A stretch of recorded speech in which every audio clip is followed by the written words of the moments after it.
If you saw my last video about Napoleon Hill and his experience, it would have come as a surprise to some of you who probably read Only Think and Grow Rich, or maybe Master Key to Riches.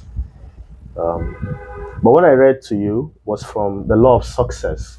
It was originally published as The Laws of Achievement and then later changed to The Laws of Success.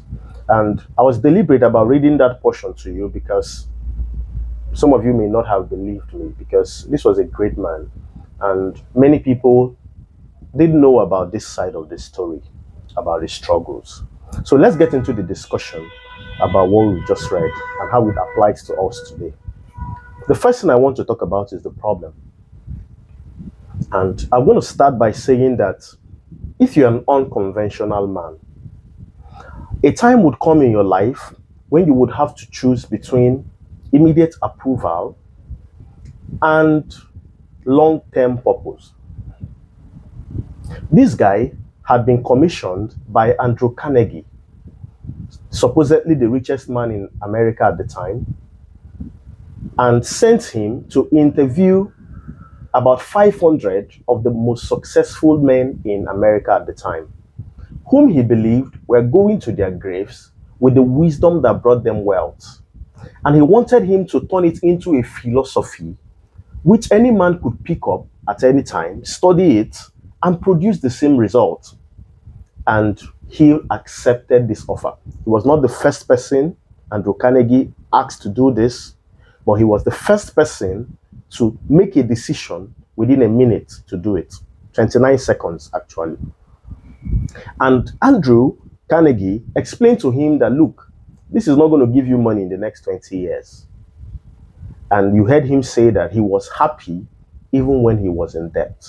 Okay, so that's the problem. He could have been earning some money, but he chose to go on a long journey of research that will bring him fulfillment instead of immediate comfort.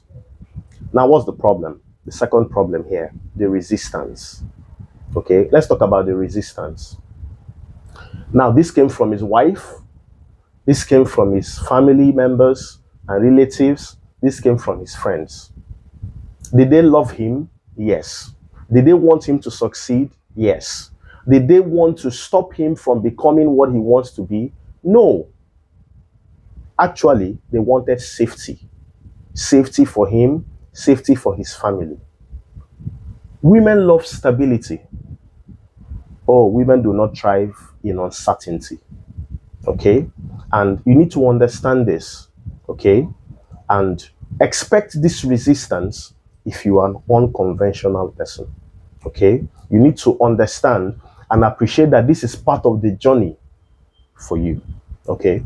Now, let's talk about the mental health angle to this. This is the month of June, Mental Health Awareness Month. Actually, it's Men's Health Month, even though the mental aspect takes the center stage, because many men don't talk about that part a lot. They can talk about the physical aspects of their health, but the mental health part is a big challenge. And I'm going to start this part by saying that many men are depressed today. Not because they're not working hard enough, not because they're not earning money and meeting responsibilities for them. Many men are depressed today because they are working against themselves. They are working against themselves. Listen, there is an unimaginable and unexplainable suffering and pain that comes from abandoning what you know, what you believe deep down on the inside, that I was born to do this. I should bet this. And it becomes far more catastrophic if after you have abandoned this dream, abandoned this desire, abandoned this purpose, to see another man bet it. Woo! That's the day the man dies. He could still be here breathing, but he's dead. He's probably going to be miserable for the rest of his life. What's my message to families, wives, parents, and friends of unconventional men? Listen, If a man has shown character, discipline, and commitment, you need to support him while he is becoming, not after he has succeeded. Remember what I just said: discipline, character, and commitment. I know many of you saw the Acrimony movie. Was he an unconventional man? Yes, he was. His problem was he didn't have character. Okay? But I'm not talking about the movie here today. I just wanted to give you something that some of you who watch movies can immediately relate to. Okay? So if your man has shown commitment, discipline, and character, please support him while he's building. Now, not many unconventional ideas succeed. That's the truth, and we have to face this reality. But you need to also know that many of the ideas that have changed the world were unconventional, and they looked foolish at the first. We may never have heard of a Napoleon Hill if not for men like Edwin C. Barnes that he mentioned in his book. Think of Carl Benz, who invented the first horseless carriage. He's the reason we have cars today. His partner thought the idea was ridiculous and abandoned the project. Even when he had a breakthrough, it was his wife, Beta Benz, who took that horseless carriage without the husband's permission and traveled 66 miles from one city to another in Germany, turning a pharmacy into the first petrol station, fixing the brakes and developing the first brake pads.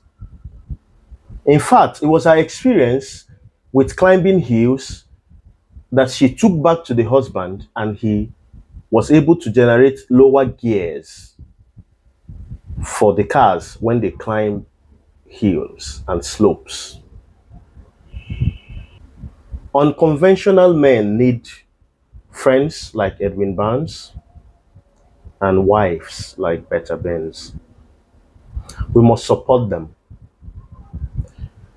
And if at some point you contributed to making them lose their dreams and you discover they are unhappy, it's not too late to begin to help them, nudge them back to that. If you're a man seeing this, it's not too late to go back to that project. Take this as a vote of confidence in your ability to deliver that project. We may never have that delivered to us if you don't deliver it. So get back on track. I'm the Paradigm Doctor, and I help you change your results by changing how you think, feel, and respond to life. If this video was a blessing to you, please share it with a man, share it with a woman around an unconventional man. And I'll see you in my next video.